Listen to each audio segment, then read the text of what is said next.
Hey, I'm Ryan Metzel, and I made these set of robotic chopsticks. If they look familiar, they are heavily inspired from William Osman's robot chopsticks, but I made a couple tweaks to the design. So first, it runs off of two 9-volt batteries. The one of our batteries goes from the switch to the Arduino and just powers the Arduino. The other battery goes from here to the switch to the this 5-volt regulator down here. What the 5-volt regulator does is it allows it takes the 9 volts, puts it down to 5 volts, and then it takes that and gives it to the motor. So I don't short the motor out because it needs a 5-volt input, so it gets the power it needs. Then I have a distance sensor. It's a time of flight sensor. You can find them on Amazon for like $10 or something. Cool. And that's powered from the Arduino. It's just the 5-volt out pin to the Arduino, and then it's also running some analog pins to the analog ports 4 and 5. The motor is running off of the digital port 8. Okay, and then you soldered all those wires on for a permanent. Yep, it's a solution.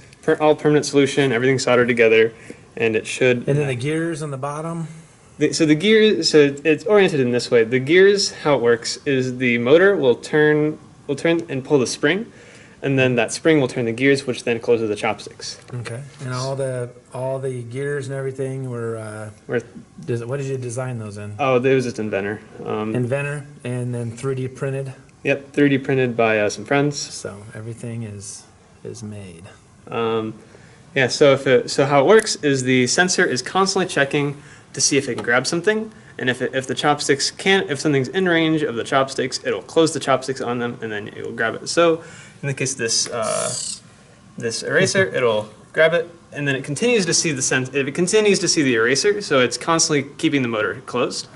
And then once the food is eaten, it will open back up again. Nice. And so you actually have a kind of a fork on the thing. Yeah, right? I have a fork handle to hold it. There's a fork held in place. So this is for people that want to be cool and eat with chopsticks, but are not very good at it, and so they can just hold it like the fork and the whole thing. Yeah. The only downside is if you hold it just by the fork, it's really heavy. So I find it's better to hold like 2 fingers on the batteries, and then it's really easy to hold. Yeah, you might put a 3D thing with like a glove.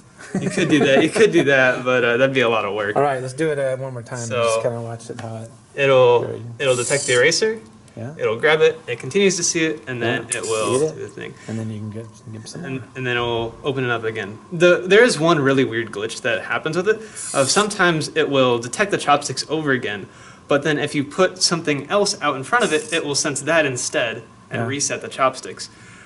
I never felt like fixing the bug because what would happen is you would go for a piece of food, it would see the piece of food, open up again, and you'd be just fine. Right. So you're still fine. That is very, very cool. So very nice. Yeah. All right. I'll get some footage of you eating stuff too and put that on the end of the video. So. I mean, if you want me to, yeah, I can send you Okay, Ryan Metzel's automated chopstick invention. Yep. And then, the switches just allow me to control when it's on or off because, that's one of the improvements because the William Osman design, from what I could tell, did not have switches, and I couldn't figure out why, so I just threw the switches on there.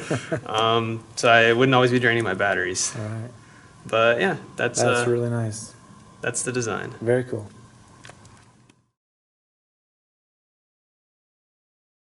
Slow down, dude. Slow down.